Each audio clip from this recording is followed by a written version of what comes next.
তো এই যে দেখো বন্ধুরা, হাতটা কিন্তু পুরো একদম পরিষ্কার জল দিয়ে ধুয়ে লাইছি, কিন্তু একটা ব্লিচিং পাউডারের গন্ধ লেগে ভালো লাগে না। তো এই ব্লিচিং পাউডারের গন্ধ তোর কবার লেগে এই কমফোর্টটা দিয়া তোমরা 5 মিনিট চুবাই রাখবা, একদম সুন্দর গন্ধ হয়ে যাবে। যারা যারা কমফোর্ট ইউজ করছো তারা তো অবশ্যই চিনো, এই যে আমি এই কালারের আনছি।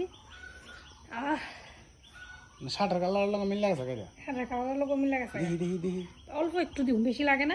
এখান থেকে একটা স্মেল বেরিয়েছে দারুণ। একদম দারুণ দারুণ।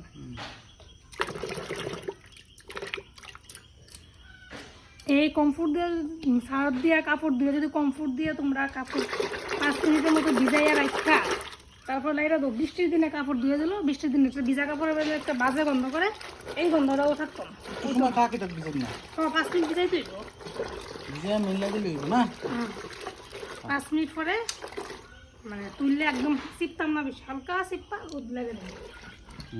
তো আজকে তোমরা যদি এটা এমন কিনতে হয়, এটা কমফোর্টের মধ্যে অনেকটি ফ্লেভার আছে। এটা হচ্ছে পিঙ্ক কালার, এটা হচ্ছে লিলি ফ্রেশ, একটা আছে মর্নিং ফ্রেশ ফ্লেভার, আরও কি জানি ফ্লেভার আছে। তো আমি অন্যটি পাইছি না, এইটাই পাইছি, এটা আনছি।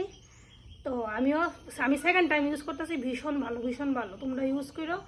আর যদি ব্লিচিং পাউডার ছাড়াও যদি বাড়িতে এমনিতে সার্ফ দিয়ে কাপড় ধো, মানে সময় আছে না বৃষ্টির দিনে সার্ফের কাপড় ধোয়াটার মধ্যে একটা ফসা ফসা গন্ধ হয়ে যায়, 2-3 দিন কাপড় না শুকাইলে, সার্ফের থেকে তুললে যদি একটু এই কমফোর্ট দিয়ে 5 মিনিট চুবাই এসে কাপড়টা যদি লাইরা দো, শত বৃষ্টি কেটে 7 দিন বৃষ্টি থাকলো, কাপড় থেকে ফসা গন্ধ বেরোতো না, একদম সুন্দর একদম স্যান্ড বেরিয়ে একটা।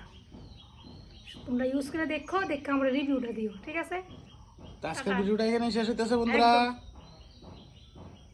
বাই।